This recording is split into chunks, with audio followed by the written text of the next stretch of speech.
आज आपण तुमच्या 8वीच्या इतिहासाला सुरुवात करणार आहोत. तर 8वीच्या इतिहासामध्ये जो आपला पहिला चॅप्टर आहे तो हे आहेत इतिहासाची साधने. तर आज आपण इतिहासाची साधने या चॅप्टरला बघणार आहोत. तर प्राचीन व मध्ययुगीन भारताच्या इतिहासाचा अभ्यास आपण केलेला आहे. तर प्राचीन व मध्ययुगीन भारताचा जो इतिहास आहे त्याचा अभ्यास आपण प्रिव्हियस स्टँडर्डमध्ये केलेला आहे. यावर्षी आपण आधुनिक भारताच्या इतिहासाच्या साधनांचा अभ्यास करणार आहोत. तर यावर्षी आपण आधुनिक इतिहासाच्या साधनांचा अभ्यास करणार आहोत. म्हणजे काय? तर इतिहासाचे जे आहेत ते 3 भाग पडतात. तर जो इतिहास आहे त्याचे 3 भाग पडतात. एक आहे प्राचीन, मध्ययुगीन आणि आधुनिक. तर प्राचीन व मध्ययुगीन जो इतिहास आहे त्याच्या साधनांचा अभ्यास आपण प्रिव्हियस स्टँडर्डमध्ये केलेला आहे. यावर्षी आपण आधुनिक इतिहासाच्या साधनांचा अभ्यास करणार आहोत.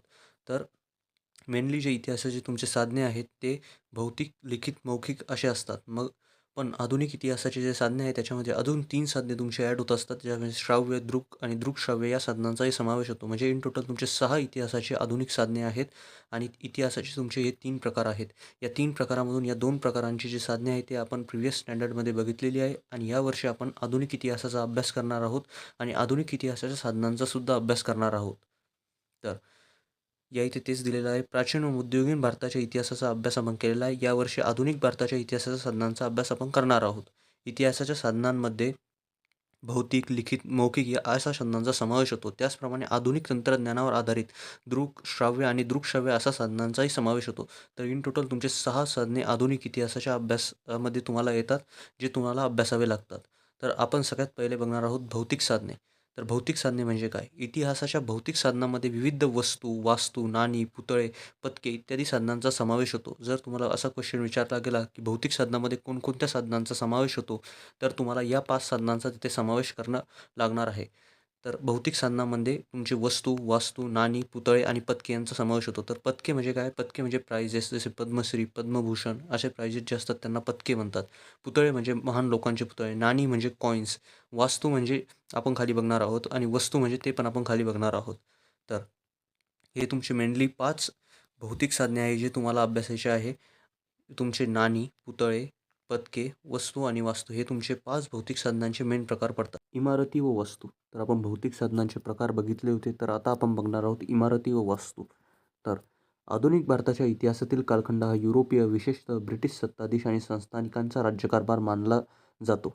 म्हणजे काय? तर आधुनिक भारताचा जो काळ आहे तो विशेषतः युरोप, ब्रिटिश सत्ताधीश आणि संस्थानिकांचा राज्यकारभार मानला जातो. म्हणजे 1947 जो कालखंड होता त्याच्या पहिले आपला भारत जो होता तो ब्रिटिशांच्या ताब्यात होता. तर जो आधुनिक भारताचा कालखंड आहे खास कर तो ब्रिटिश सत्ताधीश आणि संस्थानिकांचा कारभार मानला जातो. म्हणजे आपण त्यांच्या गुलामगिरीमध्ये होतो. तर त्यांची सत्ताधीश व संस्थानिक या इथे राज करत होते. तर हा प्रामुख्याने त्यांचा काळ मानला जातो.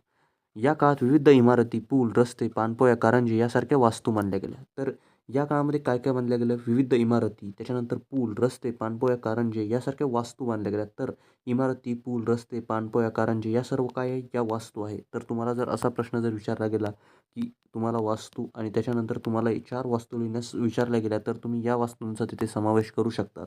या इमारतीमध्ये प्रशासकीय कचेऱ्या, अधिकाऱ्यांची तसेच नेत्यांची व क्रांतिकारकांची निवासस्थाने, संस्थानिकांचे राजवाडे, किल्ले, तुरुंग यासारख्या इमारतींचा समावेश होतो. तर आता कोणकोणत्या इमारतींचा याच्यामध्ये समावेश होतो? तर आपल्याला हे माहिती आहे की या काळामध्ये विविध इमारतीसुद्धा बांधल्या गेल्या. तर या इमारतीमध्येच कोणकोणत्या इमारतींचा समावेश होतो? तर प्रशासकीय कचेऱ्या म्हणजे ॲडमिनिस्ट्रेटिव्ह ऑफिसेस, अधिकाऱ्यांची तसेच नेत्यांची, क्रांतिकारकांची निवासस्थाने, हे जिथे राहत होते त्यांची निवासस्थाने. त्याच्यानंतर संस्थानिकांचे राजवाडे, किल्ले, तुरुंग, किल्ले म्हणजे मोठे-मोठे फोर्ट्स, त्याच्यानंतर तुरुंग म्हणजे जेल यासारख्या इमारतींचा त्याच्यामध्ये समावेश होतो. या वास्तूपैकी अनेक वस्तू आजही सुस्थितीत पाहायला मिळतात. म्हणजे या वास्तूपैकी आजही काही वस्तू ज्या आहेत त्यांना काहीच झालेलं नाही आहे. त्या जशाच तशा आपल्याला बघायला मिळतात. काही वास्तू या राष्ट्रीय स्मारके म्हणून घोषित केल्या गेलेल्या आहेत. तर काही ज्या याच्यामधून वास्तू आहेत त्या राष्ट्रीय स्मारके म्हणून सुद्धा घोषित केल्या गेलेल्या आहेत. तर काही इमारतीमध्ये संग्रहालय उभारण्यात आलेले आहे. संग्रहालय म्हणजे जिथे इतिहासाच्या साधनांचे जतन केले जाते, त्यांना ठेवले जाते. विविध वस्तू आपल्याला तिथे दिसतात. विविध लेख आपल्याला तिथे दिसतात. याला म्हणतात संग्रहालय. तसं विविध काहीतरी याच्यामधून काही इमारतीमध्ये विविध संग्रहालयसुद्धा उभारण्यात आली. उदाहरणार्थ अंदमान येथील सेल्युलर जेल. तर अंदमान येथील सेल्युलर जेल जे आहे त्या इमारतीमध्ये संग्रहालय उभारण्यात आलं. तर हे एक्झाम्पल तुम्हाला लक्षात ठेवणं आहे. या वास्तूंना भेटी दिल्यावर आपणास तत्कालीन इतिहास, स्थापत्यशास्त्र, वास्तूंच्या स्वरूपावरून त्यावेळची आर्थिक संपन्नता याविषयीची माहिती मिळते.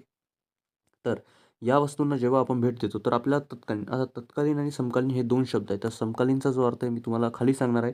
पण तत्कालीन म्हणजे त्या काळातील. तर त्या काळातील इतिहास, त्या काळातील स्थापत्यशास्त्र म्हणजे आर्किटेक्चर, वास्तूंच्या स्वरूपावरून आपल्याला त्यावेळेची आर्थिक संपन्नता, त्या वस्तू कशा बांधल्या गेल्या, त्या वस्तूंची भव्यता यावरून आपल्याला त्या काळाची आर्थिक संपन्नतासुद्धा माहिती होते. आर्थिक संपन्नता म्हणजे त्या काळामध्ये पैशांची देवाणघेवाण व किती पैसे त्या लोकांकडे होते याची आपल्याला माहिती मिळते.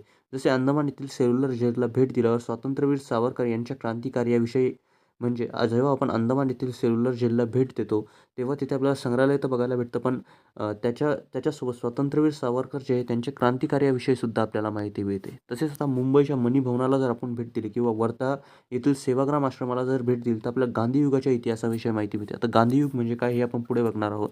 तुम्हाला एवढंच लक्षात ठेवायचं आहे की या इथे आपण भेट दिली तर आपल्याला गांधी युगाच्या इतिहासाबाबत माहिती मिळते. माहीत आहे का तुम्हाला? आता आपण हे बघूया, वस्तू संग्रहालय आणि इतिहास. इतिहासाच्या अभ्यासासाठी वस्तू संग्रहालयामधून विविध वस्तू, चित्रे, छायाचित्रे यासारख्या विविध गोष्टींचे जतन केलेले असते. पुण्यातील आगा खान पॅलेस येथे गांधी स्मारक संग्रहालयात आपणास महात्मा गांधीच्या वापरातील अनेक वस्तू, कागदपत्रे पाहावयास मिळतात. तर इतिहासाच्या अभ्यासासाठी जे वस्तू संग्रहालयामधून विविध वस्तू, चित्रे, छायाचित्रे यासारख्या विविध गोष्टींचे जतन केलेले असते. तर पुण्यातील जे आगा खान पॅलेस आहे येथे आपल्याला गांधी स्मारक संग्रहालयामध्ये महात्मा गांधीच्या वापरातील गोष्टी पाहायला मिळतात. तर पुतळे आणि स्मारके. स्वातंत्र्यपूर्व व स्वातंत्र्योत्तर काळात अनेक व्यक्तींची पुतळे, स्मारके पुतळ्यांच्या स्वरूपात उभारण्यात आली. हे पुतळे देखील आधुनिक भारताच्या इतिहासाच्या दृष्टीने अत्यंत महत्त्वाचे आहेत. तर पुतळे आणि स्मारके स्वातंत्र्यपूर्व व स्वातंत्र्योत्तर. तर स्वातंत्र्यपूर्व म्हणजे काय?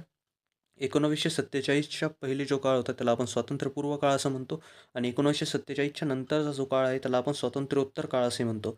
तर या काळामध्ये अनेक व्यक्तींच्या स्मारके पुतळ्यांच्या स्वरूपात उभारण्यात आली. तर अनेक व्यक्तींची स्मारके होती ती पुतळ्यांच्या स्वरूपात आपल्याला उभारण्यात आलेली आहे. तर अनेक व्यक्तींची स्मारके पुतळ्याच्या स्वरूपात उभारणे म्हणजे काय? तर अनेक व्यक्ती जे होते त्यांचे पुतळे आपणास उभारण्यात आलेले आहे. हे पुतळे देखील आधुनिक भारताच्या इतिहासाच्या दृष्टीने महत्त्वाचे आहेत. तर हे जे पुतळे आहेत ते देखील आधुनिक भारताच्या इतिहासाच्या दृष्टीने खूप जास्त महत्त्वाचे आहे. विविध पुतळ्यावरून आपणास त्या काळातील राज्यकर्ते, समाजातील प्रतिष्ठित व्यक्ती यांच्याविषयीची माहिती मिळते. तर हे पुतळ्यांचा अभ्यास आपण जेव्हा करतो तेव्हा आपणास त्या पुतळ्यांवरून त्या काळातील राज्यकर्ते, समाजातील प्रतिष्ठित व्यक्ती यांची माहिती मिळते. कारण की हे पुतळे त्यांचे असतात, त्यांच्यावरून आपल्याला त्यांची माहिती मिळते की त्या काळात जीवन कसे राहत असेल व त्या व्यक्तींनी काय काम केलेले आहेत. पुतळ्यांच्या दर्शनी पाटीवर संबंधित व्यक्तीचे पूर्ण नाव, जन्म, मृत्यूची नोंद, त्या व्यक्तीचे थोडक्यात कार्य, जीवनपट याविषयीची माहिती मिळते. तर पुतळ्याची जी दर्शनी पाटी आहे म्हणजे पुतळ्याची जी समोरची पाटी आहे त्यावरती आपल्याला काय दिसते? व्यक्तीचे पूर्ण नाव, त्यांचा जन्म कधी झाला, मृत्यू कधी झाली, त्या व्यक्तींचे थोडक्यात कार्य, त्यांनी काय कार्य केले हे थोडक्यात दिलेले असते, म्हणजे समरी दिलेली असते. त्याच्यानंतर त्या व्यक्तींचे जीवनपट याविषयीची आपल्याला माहिती मिळते. जसे महात्मा ज्योतिराव फुले, लोकमान्य टिळक, डॉक्टर बाबासाहेब आंबेडकर यांच्या पुतळ्याप्रमाणे विविध घटनांच्या स्मृतितीर्थे उभारलेली स्मारकेसुद्धा संबंधित घटनाकाळ, त्या घटनेशी निगडीत व्यक्ती इत्यादी माहिती देतात. उदाहरणार्थ विविध ठिकाणाची हुतात्मा स्मारके. आता या इथे आपण बघितले की जे पुतळे आहे ते जे स्मारके आहे ती पुतळ्यांच्या फॉर्ममध्ये आपल्याला उभारलेली दिसतात. आणि जसे महात्मा ज्योतिराव फुले यांचा आपण पुतळा पाहिला तर आपल्याला समजते महात्मा ज्योतिराव फुले यांचे दर्शनी पाटीवर नाव असेल, त्यानंतर त्यांची जन्म मृत्यूची नोंद, त्यांनी केलेले थोडक्यात कार्य आणि त्यांच्या जीवनपटाची माहिती आपल्याला या इथे मिळेल. त्याच्यानंतर या पुतळ्यावरून आपणास त्यांच्याबाबत जाणण्यास खूप जास्त मदत होऊ शकते. त्याच्यानंतर आता हे जे खालचं एक पॅराग्राफ आहे याला आपण नीट समजणार आहोत. यांच्या पुतळ्यांप्रमाणे विविध घटनांच्या स्मृतिप्रित्यर्थ उभारलेली स्मारकेसुद्धा संबंधित घटना, या घटनेशी निगडीत व्यक्ती इत्यादी माहिती देतात. उदाहरणार्थ विविध ठिकाणाची हुतात्मा स्मारके. आता याचा अर्थ काय होतो ते आपण बघूयात. तर आता आपण बघूया स्मृतिप्रित्यर्थ म्हणजे काय? तर भूतकाळातील विविध घटना लक्षात ठेवण्यासाठी किंवा त्याचे स्मरण करण्यासाठी काही केले गेले असेल तर त्याला स्मृतिप्रित्यर्थ म्हणतात. म्हणजे भूतकाळात एक घटना घडली, ती घटना लक्षात ठेवण्यासाठी काही काम केले गेले असेल तर त्या कामाला स्मृतिप्रित्यर्थ असे म्हणतात. तर आपण बघूया, हे स्मारक विविध घटनेच्या स्मृतिप्रित्यर्थ उभारलेले असते. म्हणजे आता हे एक स्मारक आहे. एक घटना घडली, त्या घटनेच्या स्मृतिप्रित्यर्थ हे स्मारक उभारण्यात आलं. म्हणजे हे स्मारक जेव्हा बी आपण बघू आपल्याला त्या घटनाविषयी माहिती मिळेल व त्या घटनाला आपण स्मरण करू. जसे राजघाट दिल्ली, महात्मा गांधी यांच्या स्मरणार्थ उभारलेले स्मारक. तर राजघाट दिल्ली जे स्मारक आहे ते महात्मा गांधी यांच्या स्मरणार्थ उभारण्यात आलेलं आहे. तर राजघाट दिल्ली हे स्मारक आपण जर बघितलं तर आपल्याला महात्मा गांधी यांच्याविषयी माहिती मिळते. आपण महात्मा गांधी यांच्याविषयी विचार करतो, म्हणजे महात्मा गांधी यांचे स्मरण आपण त्याला बघून करतो. तर हे महात्मा गांधी यांच्या स्मृतिप्रित्यर्थ बनले गेलेलं आहे. जसे इंडिया गेट ऑफ दिल्ली, पहिल्या महायुद्धात शहीद झालेल्या सैनिकांच्या स्मरणार्थात बांधले गेलेले स्मारक. जसे इंडिया गेट ऑफ दिल्ली आपण जेव्हा बघितलं तेव्हा पहिल्या महायुद्धात जे शहीद जवान झाले त्यांच्या स्मरणार्थ हे बांधलं गेलं. तर अशा प्रकारे स्मृतिप्रित्यर्थाचा अर्थ असा होतो. आणि आपल्याला या इथे तेच सांगितलेले आहे की यांच्या पुतळ्याप्रमाणे विविध घटनांच्या स्मृतिप्रित्यर्थ उभारलेली स्मारकेसुद्धा, म्हणजे ज्या घटना घडल्या त्यांच्या स्मृतिप्रित्यर्थ जे स्मारके उभारण्यात आली ते आपल्याला उभारलेली स्मारकेसुद्धा संबंधित घटनाकाळ त्या घटनेशी निगडीत व्यक्ती इत्यादींची माहिती देतात. उदाहरणार्थ विविध ठिकाणाची हुतात्मा स्मारके. तर ही जी स्मारके आहेत, जी स्मृतिप्रित्यर्थ उभारण्यात आलेली आहे, ती ही भौतिक साधनांचाच एक प्रकार आहे. तर या इथे आपण आपले भौतिक साधनांचा पूर्ण अभ्यास केलेला आहे. पुढे आपण लिखित साधनांना बघणार आहोत.